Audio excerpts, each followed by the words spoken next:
कुमकुम जैन, पुत्र उमंग जैन, पुत्र वधू प्राची जैन, पौत्र निमित्त जैन, पौत्री अक्षिता जैन, पता कृष्णानगर दिल्ली। बेटी दामाद श्री अंकुर जैन, श्रीमती मानवी जैन, नातिन स्तुति जैन, अग्रिमा जैन। श्री कमलेश कुमार जैन, श्रीमती निर्मला जैन, नई दिल्ली। पुत्री एवं दामाद श्रीमती भावना जैन, श्री आशीष जैन, नातिन कुमारी योशी जैन, गुरुग्राम हरियाणा। पुत्री एवं दामाद श्रीमती दीपाली जैन, श्री अनुराग जैन, नाती मास्टर कियान जैन, सिंगापुर। श्री अशोक पहाड़िया, श्रीमती मंजू पहाड़िया, अनिरुद्ध पहाड़िया, सपना पहाड़िया, अश्विनी पहाड़िया, पल्लवी पहाड़िया, आर्जव, अव्यान, अद्वैत एवं अनाया पहाड़िया, कोटा। श्री राजकुमार जी, श्रीमती अनीता जी टोंगिया, जयपुर राजस्थान।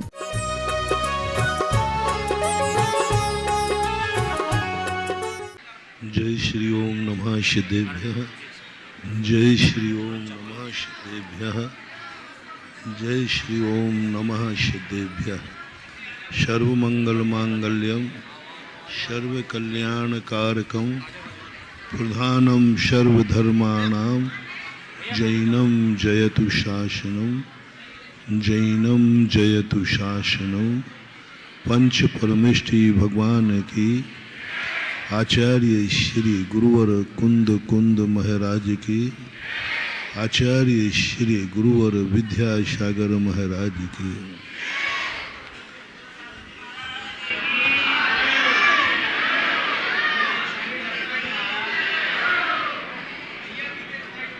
एक जैन दर्शन में एक शब्द आता है, वास्तु स्वतंत्र।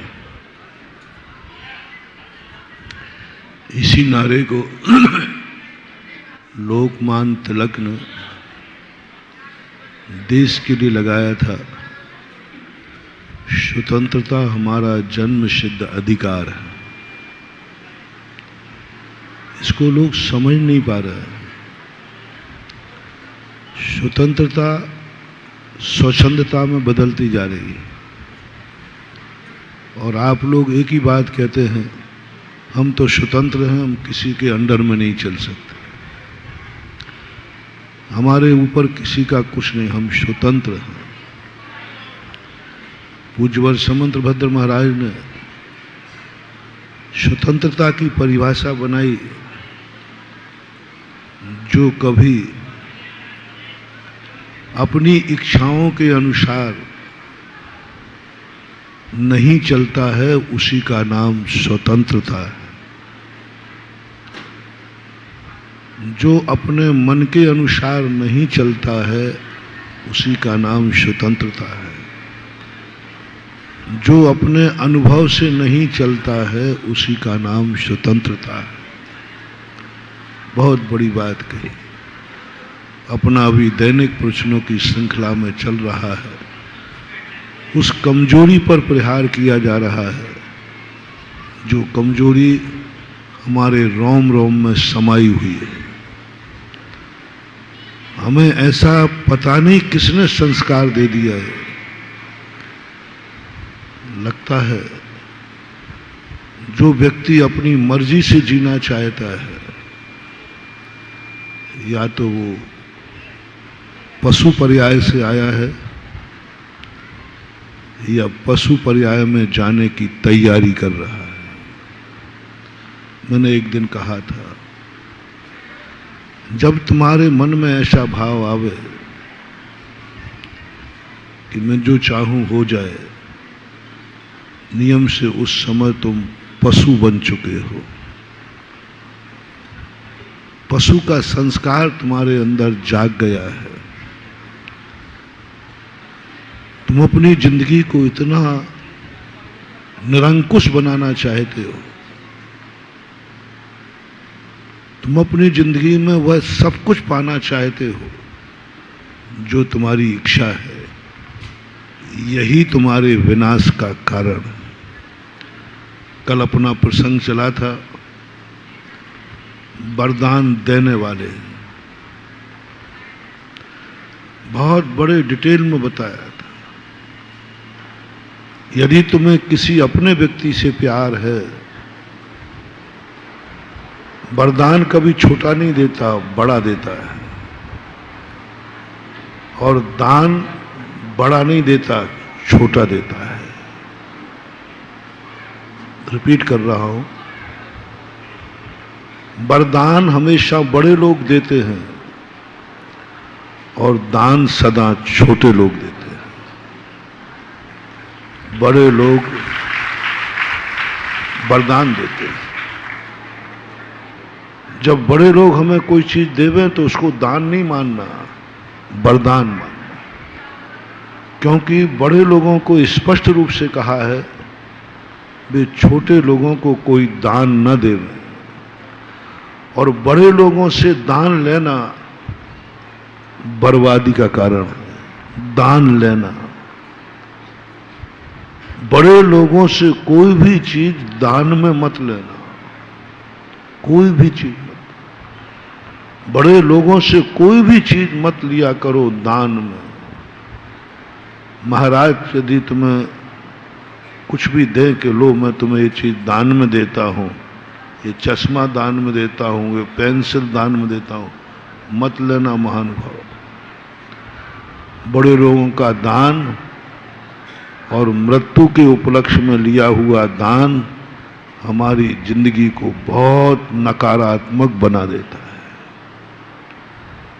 दान सदा छोटा देता है बड़ों को, पात्र को दिया जाता है दान। पात्र छोटा नहीं होता, बड़ा होता है। जो हमसे पूज्य हैं, हमसे आराध्य हैं, जो हमसे महाशक्तिमान हैं, उनको दान दिया जाता है। जैसे आप लोग आहार दान देते हैं। आहार दान छोटों को नहीं दिया जाता, आहार दान बड़ों को दिया जाता है। औषधि दान छोटों को नहीं दिया जाता, बड़ों को दिया जाता है। अभय दान छोटों को नहीं दिया जाता, बड़ों को दिया जाता है। उपकरण दान छोटों को नहीं दिया जाता, बड़ों को दिया जाता है। दान शब्द जब तुम्हारी जिंदगी में आवे तो तुरंत देखना कि ये व्यक्ति हमसे बड़ा है या छोटा है।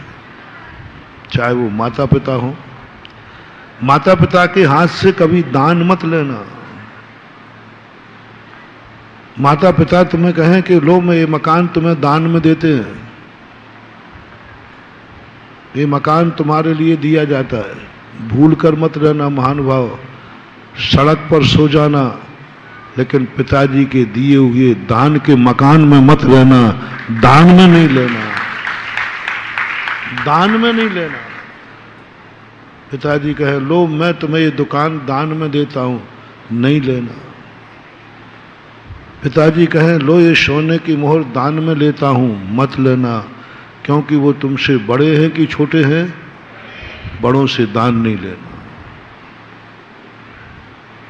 इसलिए तो बड़े लोग, पिता लोग पूरी संपत्ति लेते, लेकिन उसको दान की कोठी में नहीं आया, दान की कोठी में नहीं आता। राजा से कभी दान मत लेना। राजा कभी दान नहीं दे सकता, देना भी नहीं। कहीं शास्त्रों में नहीं लिखा कि राजा ने कभी प्रजा को दान दिया है, लेना भी नहीं। और हम महाराजों से तो कभी दान लेना ही नहीं, बेटा नहीं तो बर्बाद होना हो तो ले लो, जो बता दो महाराज जी हमें कुछ दे दो। और कौन साधु पागल हुआ ना तो वो तुम पे दया करके दे ही देगा कि अच्छा कोई लो लो लो ये किताब ले जाओ, नहीं लेना। महाराज दे में भी तो हाथ जोड़ना ना, महाराज जी मैं आपसे तो पेंसिल नहीं लूंगा, आपको चाहिए हो तो मैं लाके दे दूं। महाराज को पेंसिल दे देना, महाराज से पेंसिल नहीं लेना, कुछ भी नहीं लेना। महाराज के हाथ से दान नाम की चीज तो लेना ही नहीं। भगवान से तो सवाल ही नहीं उठा, भगवान से कोई दान नहीं लेना। ये सब लोग अपनी जिंदगी में गांठ बांध दो, दान नहीं लेना। दान हमेशा छोटे लोगों का लिया जाता है, जैसे हम आपसे लेते हैं आहार दान। सब दान आपके स्वीकार करता हूं, आपसे जो दान दो। ऐसे ही अपना बड़ों से सेवा नहीं करवाना, सेवा करवाना ही है तो छोटों से करवाना। बड़े लोग सेवा करने आए तो हाथ जोड़ लेना, आप मेरी सेवा नहीं करोगे, जरूरत हो तो मैं आपकी सेवा कर सकता हूं। बड़ों से सेवा कराने में हमारी शक्ति क्षय हो जाएगी और बड़ों की सेवा करने में हमारी शक्ति बढ़ जाएगी। बड़ों से नहीं कराना। ऐसा ही अपनी जिंदगी में हर चीज में लेना। बड़ों हमारे जीवन में काम ना आ पाए, हम बड़ों के काम आ जाएं। बड़े हमारे संकट दूर न करें, हम बड़ों के संकट दूर करें। ये जितना होगा इसमें बचने का प्रयास करना, लेकिन दान में तो 100% करना। रक्षा में कभी कभी होता है कि अपन असमर्थ नहीं रहे तो बड़े हमारी रक्षा कर देते, कोई बात नहीं, इसमें प्रयास करना। इस संबंध में मैंने एक बार कहीं 1 महीने पूरे बिहार के प्रवचनों में यही कहा था, जहां तक बने पहला एक वरदान मांगना, कभी किसी से मांगना पड़े। कोई तुम्हें वरदान देवे, बड़े वरदान देते हैं, बड़े वरदान देते हैं। वरदान में वस्तु नहीं दी जाती, वरदान में वो ताकत दी जाती है कि तुम माटी को छुओ तो सोना हो जाए, तो सोना देंगे नहीं। दान में और वरदान में अंतर समझना। दान में किसी के पास सोना है, बोले भैया मैं सोना दान में देता हूं, तो वरदान में वो ऐसा आशीर्वाद देगा कि तुम माटी को छुओगे तो सोना हो जाएगा। सोना नहीं दिया जाता दान में, वरदान में सोना नहीं, बड़े वरदान देते हैं। और वरदान की डेफिनेशन है, वरदान में वस्तु नहीं दी जाती, वस्तु हुनर दिया जाता है, शक्ति दी जाती है, मंत्र दिया जाता है। मंत्र दान में नहीं दिया जाता, मंत्र वरदान में दिया जाता है। आशीर्वाद दान में नहीं दिया जाता, वरदान में दिया जाता है। ये प्रवचन दान में नहीं दे रहा हूं, वरदान में दे रहा हूं। तो प्रवचन दान नहीं है। नहीं तो दान देंगे तो पहले तो हमें तुम्हारी नवदा भक्ति करना पड़ेगी, मन शुद्धि भजन।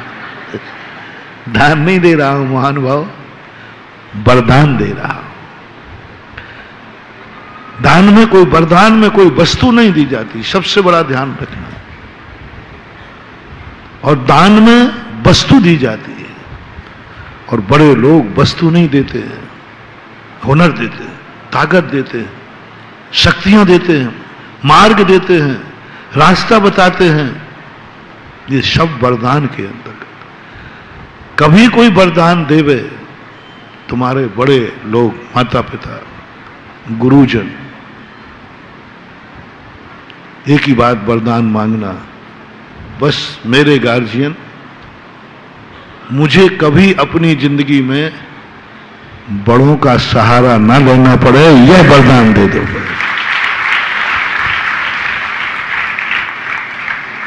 बिल्कुल चल रहे हैं ना दैनिक प्रवचन आपसे उल्टे चल रहे हैं ना। अपन तो क्या चाहते हैं, महाराज इतना सहायता दो कि बड़ों का हम सदा सहारा लेते रहें, बड़ों का सहारा बना रहे। ये बहुत बड़ा खतरनाक सोच है। मैंने इस पर बहुत चिंतन किया शास्त्रों के द्वारा। इतनी गंदी आदत अपनी बन गई है कि बड़ों की छाया बनी रहे, बड़ों का सहारा बना रहे, सदा हम बड़े सहारा देते रहें। यही हमारी विनाश का कारण बन रहा है। हम शक्तिहीन होते जा रहे हैं, जितने जाना हम भगवान के सहारे हो गए, हमारी शक्तियां घट जाती हैं। हम गुरु के सहारे हो गए, हमारी शक्तियां घट जाती हैं। हम माँ बाप के सहारे हो गए, हमारी शक्तियां घट जाती हैं। हम पैर पे खड़े हो ही नहीं पाते, क्योंकि हमने तो कह दिया भाई माता पिताजी आपका सहारा मेरे ऊपर बना रहे। शक्तिहीन होते जाओगे दिन प्रतिदिन। जितना जितना तुम बड़ों का सहारा लेने का सोचोगे, शक्तिहीन हो जाओगे। किसी भी क्षेत्र में, किसी भी क्षेत्र में आपको संकट आया, हे भगवान बड़ों का सहारा मिल जाए तो मैं बच जाऊंगा, शक्तिहीन हो जाओगे। हे भगवान, पिता की संपत्ति मिल जाए तो जिंदगी चल जाएगी, मिल जाएगी, लेकिन जिंदगी में कभी पैर पे खड़े नहीं हो पाओगे और बाप की कमाई बाप के पुण्य के साथ खत्म हो जाएगी, पुण्य के साथ खत्म हो जाएगी। बाप की संपत्ति मिल जाए तो हमारी जिंदगी निकल जाए, ये अभिशाप अपनी जिंदगी में मन से निकाल दो। लेने की मना नहीं कर रहा हूं, वरदान मांगने की बात कर रहा हूं। संपत्ति मिलेगी तुम्हें लेना है, लेकिन मात्र एक वरदान मांगो अपने पिताजी से कि पिताजी वरदान ही देना है तो एक वरदान दे दो मुझे, कभी मेरी जिंदगी में आपकी संपत्ति की जरूरत ना पड़े, आपकी संपत्ति की मेरी जिंदगी में जरूरत ना पड़े। दो वरदान पिताजी, आपका ऐसा वरदान हो कि मैं ही खुद इतना कमाऊं कि तुम्हारी कमाई को मैं हाथ भी नहीं लगाऊं, क्योंकि तुम पूज्य हो और तुम्हारी कमाई भी पूज्य है। बड़े पूजनीय होते हैं कि नहीं होते? बड़ों की कमाई पूजनी है और पूजनी कमाई भोगी नहीं जाती। पूज्य कमाई खाई नहीं जाती, पूज्य कमाई की तो पूजा की जाती है। और तुम बाप की कमाई खाओगे, बाप पूजनी है तो उनकी कमाई भी पूजनी है, उनका मकान भी पूजनी है, उनका सब कुछ पूजनी है, क्योंकि पिताजी पूजनी है। और पूजनी वस्तु को भोगा नहीं जाता, पूजनी वस्तु को पूजा जाता है। पूजनी वस्तुओं को उपयोग नहीं किया जाता, उनको तो नमस्कार किया जाता है। बहुत बड़ा वरदान तुम्हें देने की बात कला से कम, बहुत बड़ा मोटिवेशन है। हिम्मत करना थोड़ा पिताजी के पैर छू करके, पिताजी आप मेरे पूजनीय हैं, आपका जो कुछ भी है सब मुझे पूजनीय है, आपका पसीना पूजनीय है, आपकी पसीने की कमाई है, बस एक वरदान दे दो, मैं इतना कमा लूं, इतना कमा लूं कि आपकी संपत्ति को हाथ नहीं लगाऊं, तो फिर मैंने तो तेरे ही लिए कमाया है। पिताजी पिताजी थोड़ा पूरी सुन लो, मैं भी आजकल एक महाराज का चेला हो गया हूं। आप भी महाराज के चेले नहीं हो, अब मैं भी थोड़ा थोड़ा हो रहा हूं। आपकी कमाई तो पूजनी है, मेरा मन है कि आपकी कमाई से ऐसा जिनेंद्र मंदिर बनाओ जिसे 3 लोग पूजा करें, ये मेरा मन है। आपकी कमाई पूजनी थी और पूजनी बनाऊंगा। आहा, महानुभाव, गजब का सोच। यदि कभी तुम्हें ये भाव आ जाए मेरे पिताजी पूजनी है, उनकी कमाई भी पूजनी है और ये सदा पूज्य बनी रहे, सदा पूज्य बनी रहे। बोलो कब पूज्य बनी रहेगी पिताजी की कमाई? जब पूज्य कार्य में लगाओगे। तुमने तो भोग में लगा दिया, मिट गया, खत्म हो गया। भावना करो, शक्ति नहीं हो, असमर्थ हो, एक बार मांगो तो सही पिताजी से। तुम तो वो आदमी हो कि पिताजी का थोड़ा बुढ़ापा देखते पिताजी नाम वाम बदल दो, तुम्हारा क्या भरोसा कब तक निपट जाओ। करो, हिम्मत करो, बहुत बड़ी हिम्मत करो। पिताजी के पैर छूकर कभी वरदान मांग लो कि बस मुझे एक ही दो कि आपकी जिंदगी में मुझे धन की तरफ, आपकी धन की जरूरत नहीं पड़े, क्योंकि आपका धन मेरी दृष्टि में पूजनीय है और मैं उसे सदा पूज्य बनाना चाहता हूं। ऐसी चीज में खर्च करूंगा जो सदा उससे धन से बनी हुई इमारत पूजनीय रहेगी। ले लेना, नहीं कर पाओ तो वो तो संपत्ति मिल रही है। मेरा सोच है, ये सोच, ये वरदान यदि तुम्हें मिल गया तो तुम बेटा तो शेर था, बाप तो शेर था, तुम सवा शेर हो। जितनी बाप की संपत्ति है उतनी संपत्ति तो तुम्हारे नौकरों के पास होगी, तुम इतने आगे बढ़ जाओगे क्योंकि तुमने पिता की संपत्ति को पूजनीय बनाने का संकल्प लिया है। बहुत कठिन प्रश्न है, एक कठिन मोटिवेशन है, लेकिन हिम्मत हो तो कभी पिताजी से कर लेना। कभी यदि गुरु से आशीर्वाद मांगना पड़े, और पिताजी को दूसरा क्या करना, बस पिताजी के सामने एक संकल्प करना, मेरा सहारा नहीं चाहिए, बोले नहीं, मेरी संपत्ति नहीं चाहिए, नहीं, मेरी जिंदगी में तेरे लिए कोई जरूरत नहीं है, बोले नहीं,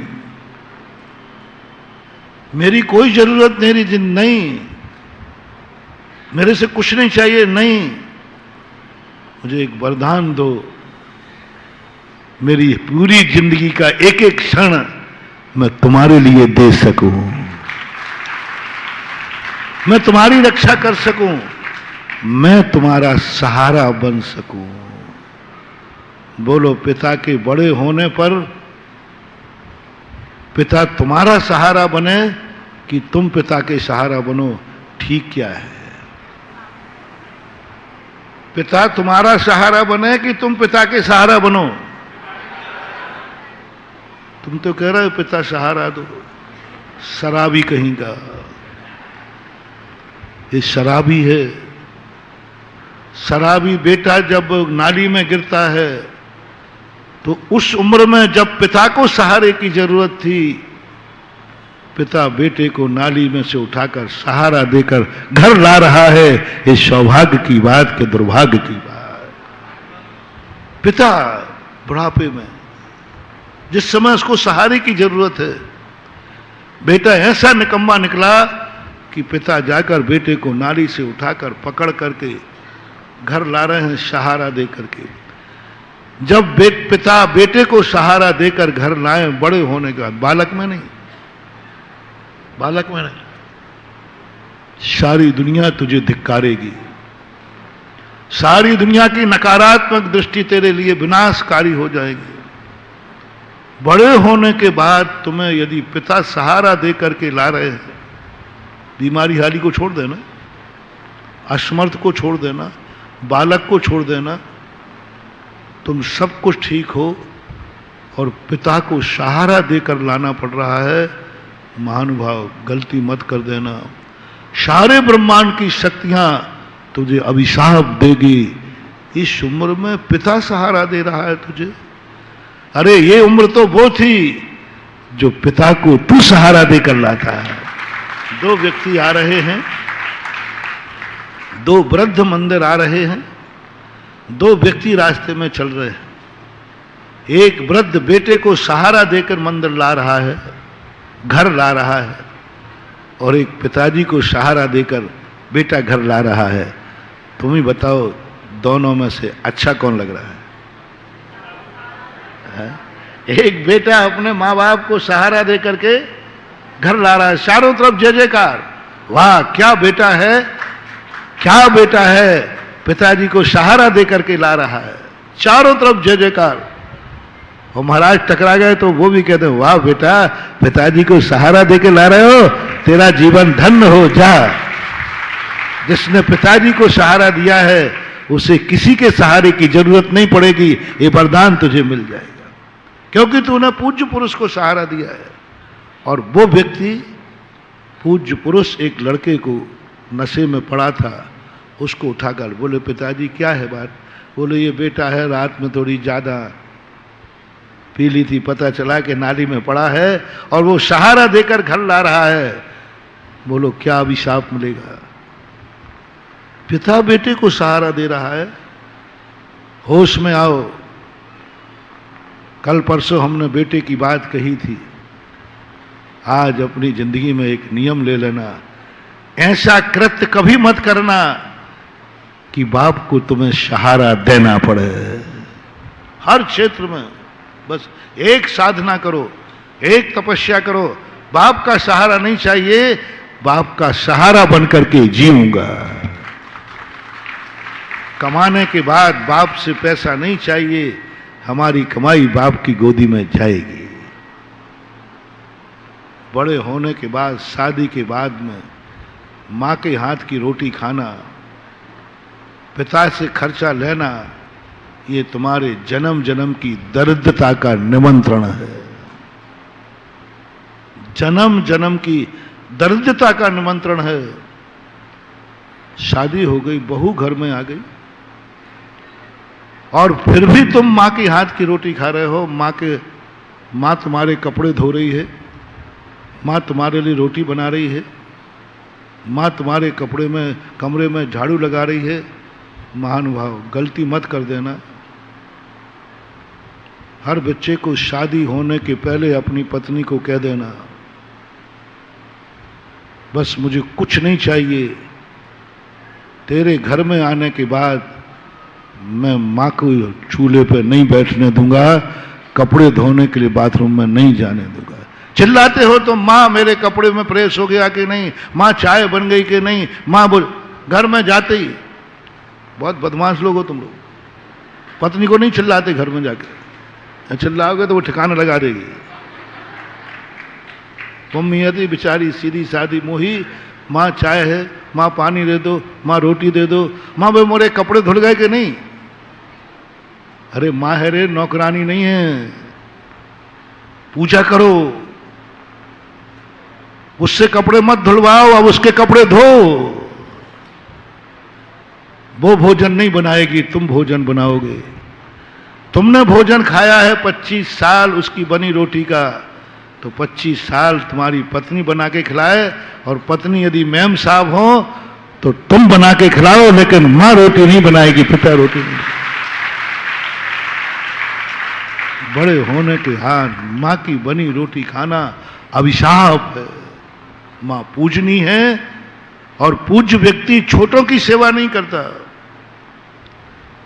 साधु के बने हाथ का भोजन खाना पुण्य है कि पाप? नहीं तो एक आध दिन कहो महाराज आप भी, हाँ क्या बात हो गई, ऐसे थोड़ी है कि बना के नहीं जानता हूं, खिला दूंगा, लेकिन बर्बाद हो जाओगे, ध्यान रखना। तुम भी होगे और हम भी होंगे।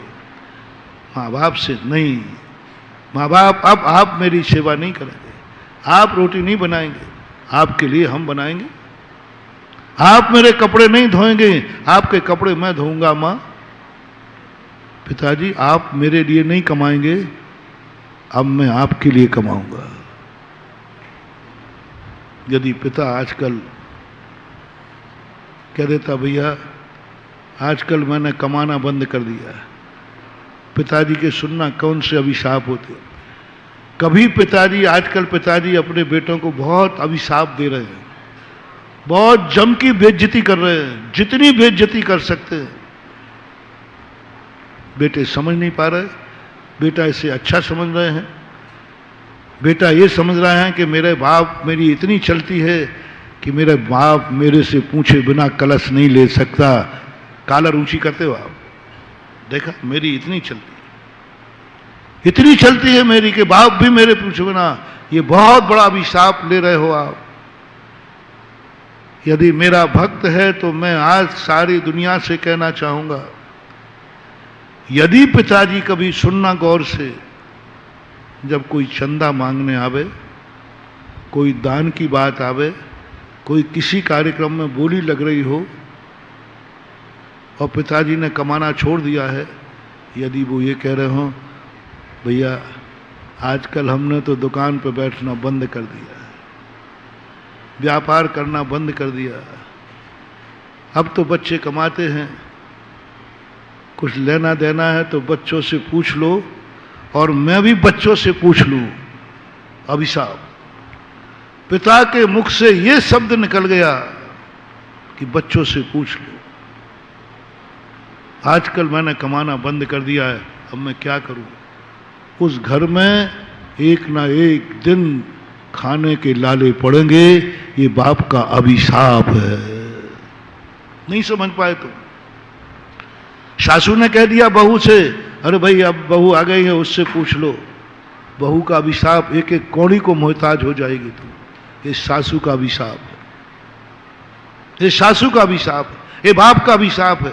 इसे तुम अच्छा समझ रहे हो, तुम समझ रहे हो कि मेरा घर में इतना प्रभाव हो गया कि बाप भी मेरे बिना कुछ नहीं कर सकता। ये गुंडागिर्दी है। दुनिया पर गुंडागिर्दी कर देना, अपने बाप का गुंडा कभी मत बनना, नहीं तो बर्बाद हो जाओगे। ये गुंडागिर्दी है। आज ही अपने पिता के पैर छू के कहना है, पिताजी आज भी आप मेरे पिता हैं। आप जब कमाते थे तब तो मेरे से नहीं पूछा, जब हम बालक थे तब तो मेरे से नहीं पूछा, आप बोल के आ जाते थे, मेरे से नहीं पूछा।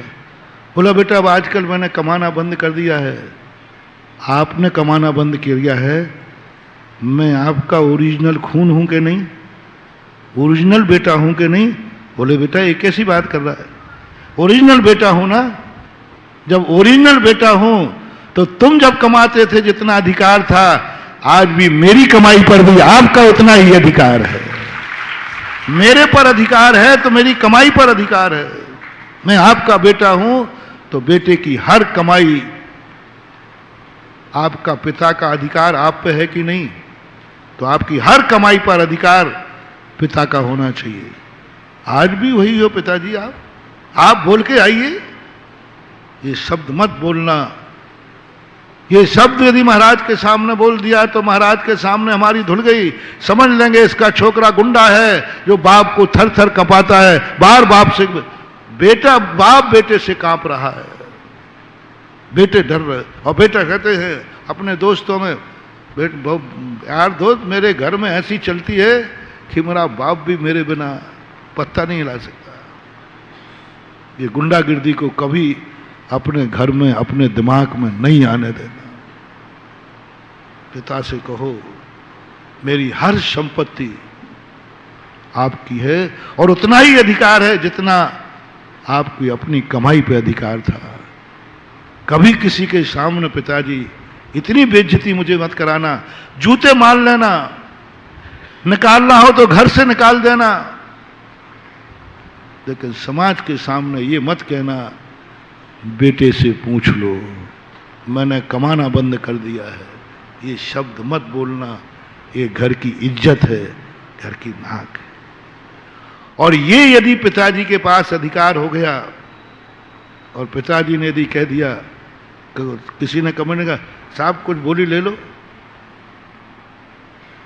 तो कमेटी कहेगी नहीं आप कहो तो मैं बेटे को फोन लगा लूं, बेटे को फोन नहीं नहीं नहीं, बेटे से पूछने की जरूरत नहीं है, उसकी तो सारी संपत्ति मेरे चरणों में समर्पित है, उससे पूछने की जरूरत नहीं। और पूछ लोगे तो और मामला बिगड़ जाएगा। नहीं, मेरे लिए समर्पित है, मेरा बेटा, उसकी संपत्ति सब मेरे लिए ही है। बस मेरा मन कर रहा है इस समय बेटे के बहुत कार्य हैं, इसलिए मैंने थोड़ा दान देना कम कर दिया है, क्योंकि बेटे के पास जरूरत है। बेटे से मैं पूछने देना। और ये शब्द तुम्हें कभी मिल जाए कि मेरे पिताजी ने कमाने के बाद भी मेरी संपत्ति पर अधिकार जताया है, और महाराज के सामने कह दिया कि बेटे की संपत्ति मेरी संपत्ति है, मेरा बेटा तो इतना है, सब कहता पापा आपकी है, कमाई भी आपकी है, मैं भी आपका ही हूँ, इसलिए बेटे से तो पूछने की जरूरत नहीं है। ये शब्द तुम्हें कहीं मिल जाए तुम्हारे पिता के मुख से, कब? बुढ़ापे में। बुढ़ापे में पिता के मन में ये भाव आ जाए कि नहीं, मैं नहीं कमा रहा हूं तो भी आज भी मुझे उतना ही देने का अधिकार है। आज बेटा पूरी कमाई वो कर रहा है तो भी बेटे की कमाई पर उतना ही मेरा अधिकार है।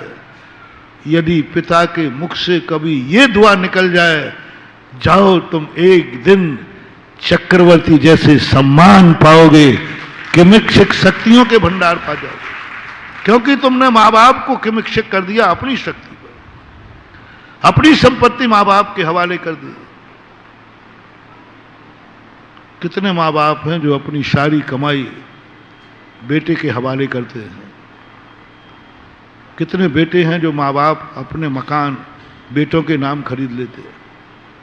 कितने माँ बाप हैं जो अपनी सारी वसीयत बेटों के नाम दे जाते हैं? और तुम्हारे जन्म लेते ही कहना शुरू कर देते हैं, काहे के लिए कमा रहे हो? अरे बाल बच्चों के लिए कमा रहा हूं। आपसे भी कहते ये सब मैं तेरे लिए तो कमा रहा हूं। बंधुओं, ये कहते तो हमने बहुत सुना है और तुम बहुत खुश हो जाते जब पिताजी कहते बेटा मैं सब तेरे लिए ही कर रहा हूं। कैसा लगता है? सब तेरे लिए तो ये मकान बनाया है, ये इतना व्यापार फैलाया, सब तेरे लिए फैलाया है। मुझे तो क्या, हमारे तो अब चंद दिन रह गए हैं। मैं जो कमा रहा हूं, जो कुछ भी कर रहा हूं, सब तेरे लिए कर रहा हूं। ये माता पिता बोलते हैं कि नहीं? बोलते हैं। कैसा लगता है जब पिताजी कहते बेटा सब मैं तेरे लिए कमा रहा हूं, तेरे लिए नई फैक्ट्री डाली है, सब तेरे लिए है। हमारे लिए तो क्या, हमारा तो सब हो चुका, सब तेरे लिए है। ऐसी प्यार भरी भाषा जब तुम्हारे मम्मी पापा बोलते हैं, बोलो कैसा लगता है? बहुत अच्छा लगता है। अरे मम्मी पापा मुझे इतना चाहते हैं। ओ बुद्धि चंद मूर्खानंदो, यही तुम्हारी बर्बादी का कारण बन जाएगा। सब तुम्हारे लिए कर रहे हैं, तुम्हारे लिए कर रहे हैं। ये मकान तुम्हारे लिए बनाया है। इसका अर्थ समझ लो, मम्मी पापा की दृष्टि में मैं निकम्मा हूं, कर्महीन हूं, कर्म फूटा हूं, तभी तो वो मेरे लिए कमा रहे हैं। तुम्हारी औकात बता दी तुम्हारे पिताजी ने कि तू बदकिस्मती है, तू पुण्यहीन है, तू अपने लिए मकान नहीं बना पाएगा, इसलिए उन्होंने एक बंगला बना करके दे दिया। एक दादाजी थे राजस्थान में, वो आए, बोले महाराज जी सारी इच्छाएं, उनके 4 बेटे थे, तो उन्होंने 3 बंगले बना दिए थे। बोले महाराज जी बस एक ही इच्छा है, एक बंगला और बना दो, एक बेटा और बस उसका बंगला बना दो, फिर हमारी सब इच्छा पूरी हो जाए। वो तो आए तो आशीर्वाद लेने थे। मैंने कहा दादाजी मुझे खेद है कि तुम मेरे भक्त हो। महाराज जी क्या बुरा बात कह दी मैंने कि तुमने बेटे जन्मे निकम्मे, जन्मे निकम्मे। महान निकम्मे नहीं है तो फिर उनके लिए बंगला बनाने की चिंता तुम्हें क्यों? इसका अर्थ तुम जानते हो कि बेटे की किस्मत में नहीं है कि वो बंगला बना लेगा। हम बना के दे जाएंगे तो बेचारा रह लेगा, नहीं तो सड़क पर सोएगा। तुमने लड़कों को नहीं जन्म दिया है, निकम्मों को जन्म दिया है, पुण्यहीन को जन्म दिया है, कर्म फूटों को जन्म दिया है, जिसकी तुम्हें इस बुढ़ापे में चिंता पड़ी है। 1-1.5 मिनट में मैं उनको पसीना निकाल दिया। मैंने कही कोई बात नहीं, आशीर्वाद है, निकम्मे बेटों पर दया करनी चाहिए, भाग्यहीन पर दया करनी चाहिए। क्लिष्टेषु जीवेषु कृपा परत्वम, जो बेचारे भाग्यहीन है, कर्महीन है, उन पर तो दया करनी चाहिए। मैं मना नहीं कर रहा हूं, जाओ तुम्हारा 4था बेटा जो भाग्यहीन है उसका भी बंगला बन जाए, मेरा आशीर्वाद है। सेठ जी कहते महाराज गाली देकर आशीर्वाद दे रहे हो, गाली देकर आशीर्वाद दे रहे हो, बेटों को निकम्मा बना दिया और आशीर्वाद दे रहे हो। मैंने कहा मेरी तो भाषा ही ऐसी है। इस बुढ़ापे में मुझे ये शब्द चाहिए पिता से, पिता से वो शब्द चाहिए।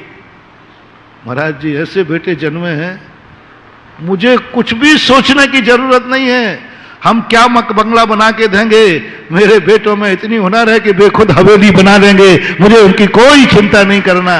ये पिता यदि बुढ़ापे में बोल दे कि मुझे कोई चिंता नहीं, अरे बेटों को तो तुमने कुछ छोड़ा ही नहीं है, कुछ है ही नहीं, बोले कोई चिंता नहीं है, मेरे बेटे मेरे से शेर से सवा शेर है, मैं क्या उनको बनाऊंगा, वो खुद हवेली बना लेंगे।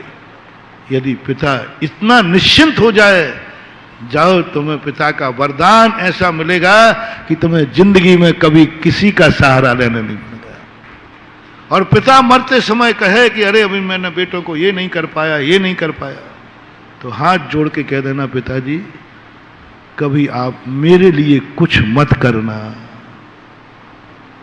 आप पूज्य हैं, मैं पूज्य पुरुषों की सेवा स्वीकार नहीं करता हूं, आप मेरे लिए नहीं कमाएंगे। आप कभी किसी से ये नहीं बोलेंगे कि मैं बाल बच्चों के लिए कमा रहा हूं, आप कभी ये नहीं बोलेंगे कि ये जो मैं मेहनत कर रहा हूं इसे बता मैं सब बाल बच्चों के लिए कर रहा हूं। मेरे लिए नहीं कमाओगे आप,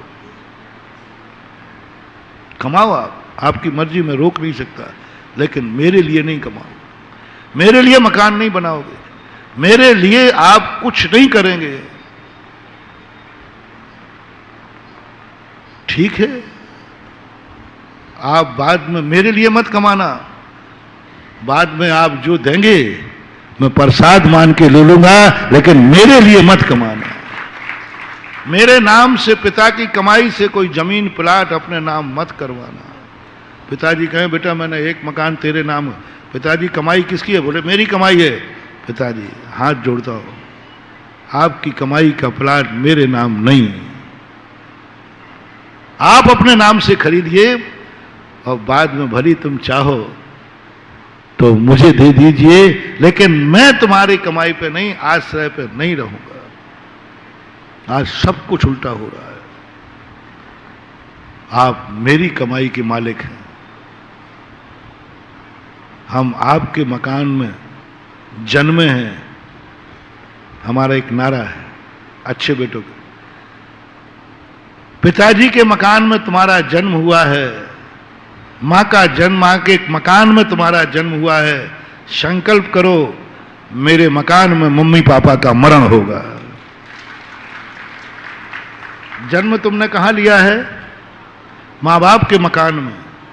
अब मम्मी पापा का मरण कहां हो? कौन से मकान में?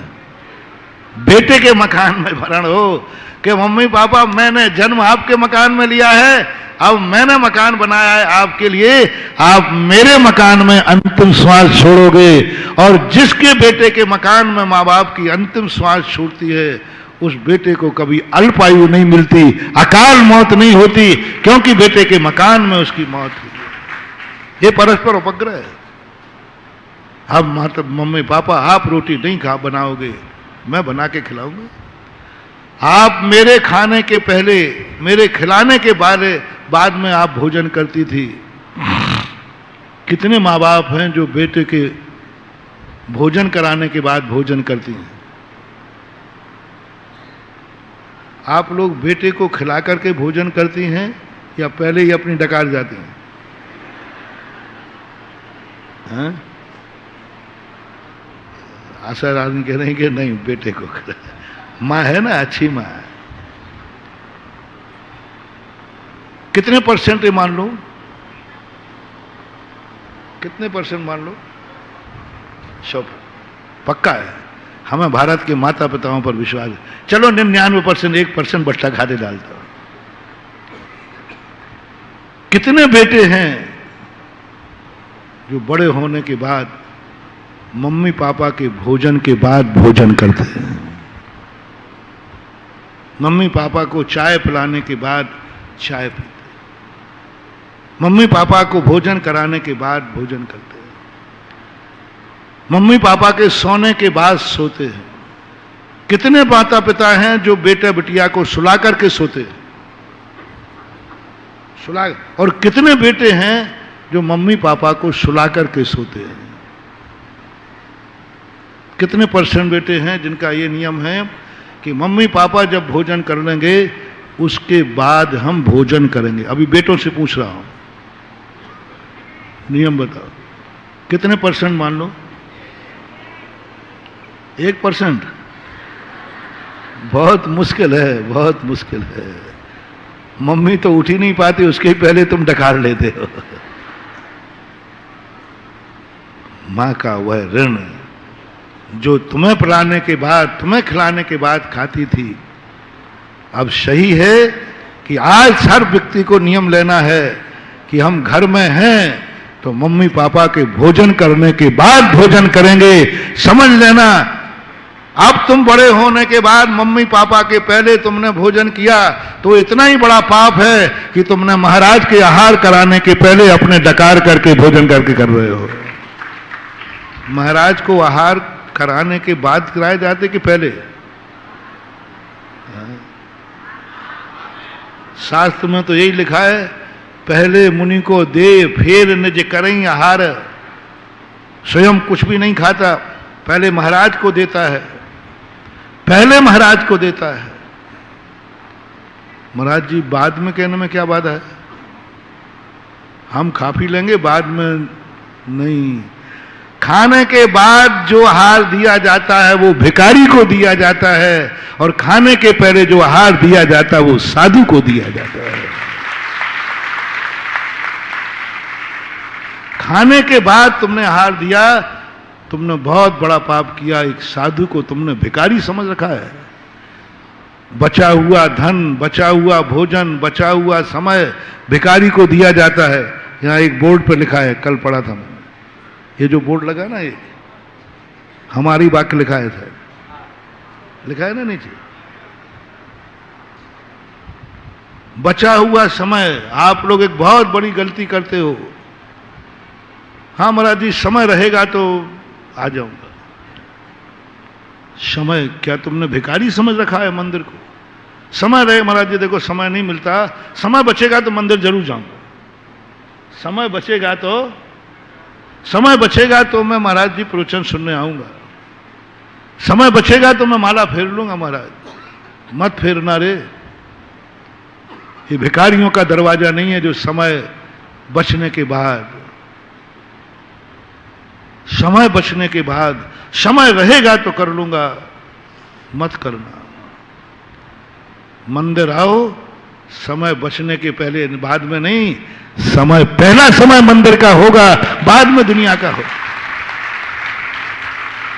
समय बचने पर मंदिर आओगे, तुमने मंदिर को भिखारी समझ रखा है, और दुनिया के काम पहले मंदिर निकाल के करोगे तो शेष समय भिखारी का नहीं, वो समय प्रसाद कहलाएगा। क्योंकि मंदिर आने के बाद समय बचेगा, पहले मैं मंदिर जा रहा हूं, उसके बाद जो समय बचेगा उसमें हम और कार्य करेंगे।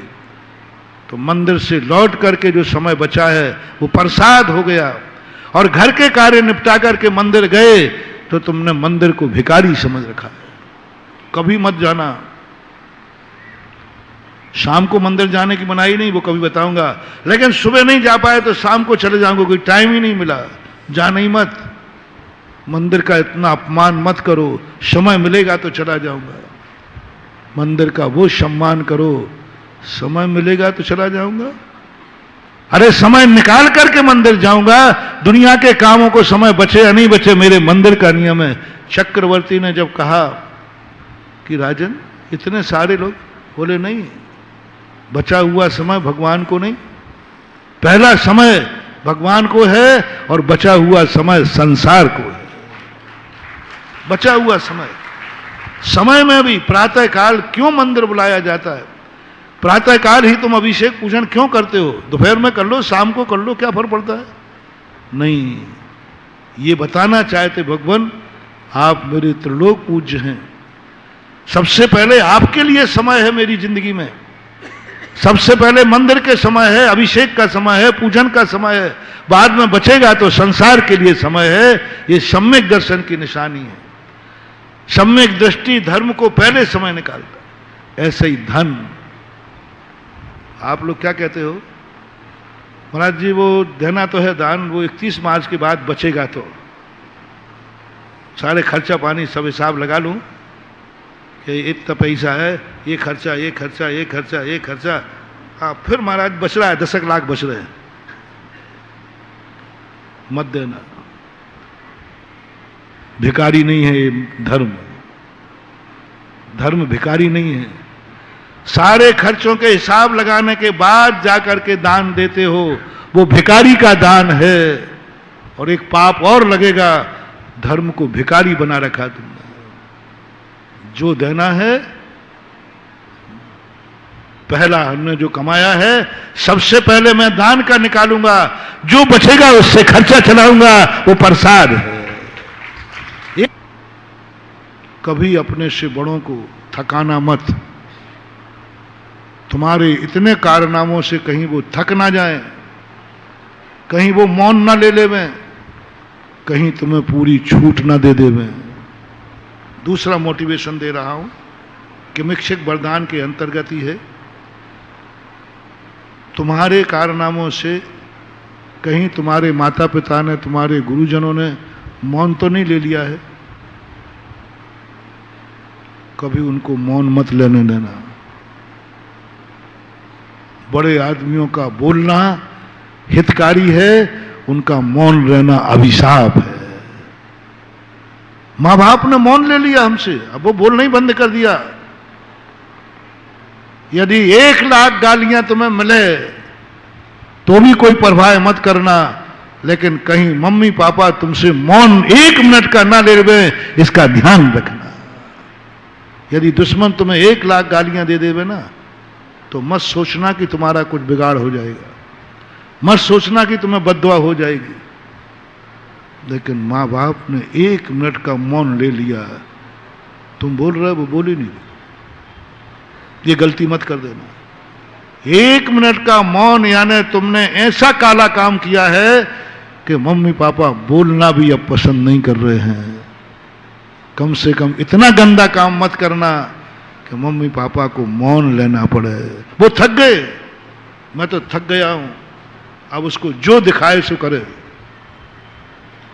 जो दिखाए सो करे, मैं तो थक गया हूं। ये शब्द कभी माँ बाप के मुख से मत आने देना महानुभाव। तुम कितनी गंदे कार्य करना, पर गंदे कार्य करते समय सोचना कहीं मेरे इन कारनामों से मेरे मम्मी पापा थक तो नहीं जाएंगे। यदि मम्मी पापा ने ये कह दिया तुझे जो दिखाए सो करो, मैं तो कुछ बोलूंगा नहीं, बोलूंगी नहीं। बहुत खतरनाक अभिशाप, हम नहीं काट पाएंगे, नमोकार मन नहीं काट पाएगा, कितने भक्तांबर नहीं काट पाएंगे। यदि दुश्मन ने बद्दुआ दी है तो कट जाएगी, लेकिन माँ बाप थक चुके तुम्हारे कारण, तुझे जो दिखाए सो कर, मैं कुछ नहीं बोलूंगा। ये अभिशाप अपनी जिंदगी में कभी मत लेना। और माँ बाप ऐसा कह दें तो तुम अन्न जल का परित्याग करके माँ बाप के पैर पकड़ लेना, मैं यहां से नहीं उठूंगा। मेरे गुरु ने कहा है आप मेरे से थक गई माँ। माँ कभी थकती नहीं है रे, हैं? माँ भोजन करती है, तूने गोदी में गंदगी कर दिया तो भी थकी नहीं, थाली खिसकाई, कपड़े बल दे, तुझे धोया, फिर भी छाती से लगाकर पालने में सुला दिया, वो कभी थकती ही नहीं है। इतने गंदे कार्य करने पर वो नहीं थकी। तूने भोजन नहीं करने दिया, तूने सोने नहीं दिया, तेरे लिए वो मेहतरानी बन गई। मेहतरानी कौन होती है? जो गंदगी साफ करती, वो भी बन गई माँ। तेरे लिए रसोईन बन गई, तेरे लिए धोबन बन गई, तेरे लिए मरौनी बन गई, तेरे जूठे बर्तन मांजे, सब कुछ किया, नहीं थकी माँ, नहीं थकी माँ।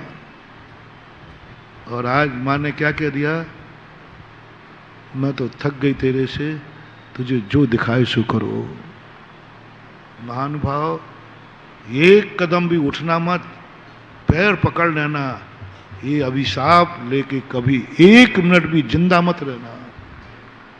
मां थक गई मेरे से, जरूर मेरे से इतना बड़ा पाप हो गया। सारी दुनिया में सबसे बड़े पापों को माफ करने वाला व्यक्ति कौन है दुनिया में? कोई माफ नहीं, गुरु भी इतने माफ नहीं करते, भगवान भी माफ नहीं करे। संसार में सबसे ज्यादा माफ करने वाली कोई शक्ति है तो उसका नाम मां, जो कितने अपराध माफ करती है, देखती नहीं, अनदेखी कर देती है। और आज वो मां थक गई है और मौन ले लिया है।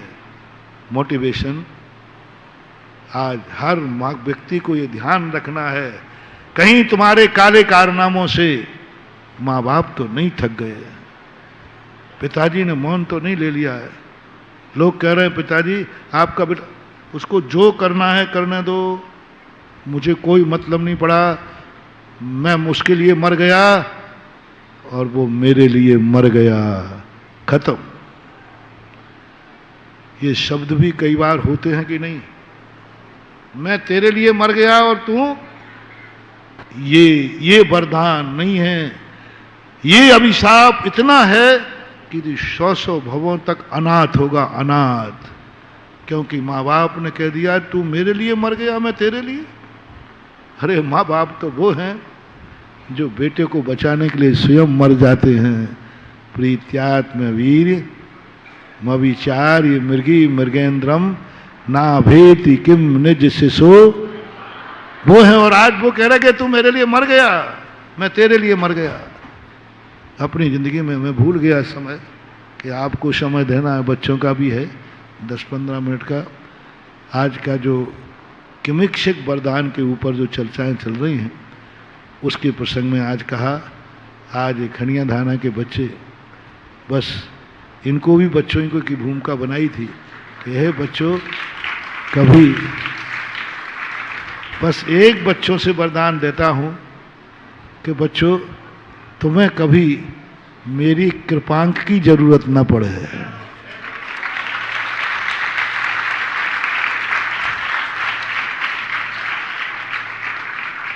एक बच्चा वो है जिसे मैं एक नंबर भी कृपांक के नहीं दे सकता कानून के अनुसार, और एक बालक वो है जिसके लिए सरकार ने कहा है 10 नंबर दे सकते हो। गुरु कृपा के बिना जियोगे तो एक नंबर भी मांगोगे तो मैं नहीं दे पाऊंगा, और गुरु कृपा के चाहो तो 10 नंबर है। बोलो, गुरु कृपा से पढ़ना चाहते हो या स्वयं की मेहनत से पढ़ना चाहते हो? सारे बच्चे को एक वरदान देता हूं, इनको मेरे 10 नंबर की कभी जरूरत। 10 नंबर गिरेज के होते हो पागल। 10 नंबर गुरु के कृपा के लेके जीना पड़ा तो कहीं नौकरी नहीं मिलेगी। वो जिंदगी जियो। एक 99 नंबर लाने वाला कहता है गुरु जी 1 नंबर दे दो ना आप। 99 नंबर वाले को गुरु 1 नंबर नहीं दे सकते, और 23 नंबर वाले को कितने नंबर गिरे कृपा के? 10 नंबर मिलते हैं। 23 नंबर लाओगे तो गुरु के 10 नंबर मिलेंगे, और 99 नंबर लाओगे तो बेटा 1 नंबर भी नहीं मिलेगा। अब क्या करना है? 23 लाओ तो 10 नंबर मैं दूंगा तुम्हें, गुरु कृपा, और 99 लाए बेटा तो 1 भी नहीं दूंगा। कौन सा आशीर्वाद दे दूं? मेरा 1 भी नंबर नहीं चाहिए। बस मैं भी यही चाहता हूं कि मेरे छात्रावास के छात्र को कभी मेरे कृपांक की जरूरत ना पड़े, और कोई कृपांक को मुझे नहीं देना पड़े। यही वरदान सबसे बड़ा वरदान है। चलें बच्चे, कुछ आपको कारनामे दिखाना चाहते हैं 10-15 मिनट का। इस कार्यक्रम के पुण्यार्चक थे शशांक जी के स्वास्थ्य लाभ हेतु स्वर्गीय श्री सुरेश जी जैन, धर्मपत्नी स्वर्गीय श्रीमती शिरोमणि जैन की स्मृति में श्री शशांक जैन, धर्मपत्नी श्रीमती कुमकुम जैन, पुत्र उमंग जैन, पुत्र वधू प्राची जैन, पौत्र निमित्त जैन, पौत्री अक्षिता जैन, पता कृष्णानगर दिल्ली, बेटी दामाद श्री अंकुर जैन, श्रीमती मानवी जैन, नातिन स्तुति जैन, अग्रिमा जैन, श्री कमलेश कुमार जैन, श्रीमती निर्मला जैन, नई दिल्ली, पुत्री एवं दामाद श्रीमती भावना जैन, श्री आशीष जैन, नातिन कुमारी योशी जैन, गुरुग्राम हरियाणा, पुत्री एवं दामाद श्रीमती दीपाली जैन, श्री अनुराग जैन, नाती मास्टर कियान जैन, सिंगापुर, श्री अशोक पहाड़िया, श्रीमती मंजू पहाड़िया, अनिरुद्ध पहाड़िया, सपना पहाड़िया, अश्विनी पहाड़िया, पल्लवी पहाड़िया, आर्जव, अव्यान, अद्वैत एवं अनाया पहाड़िया, कोटा। श्री राजकुमार जी, श्रीमती अनीता जी टोंगिया, जयपुर, राजस्थान।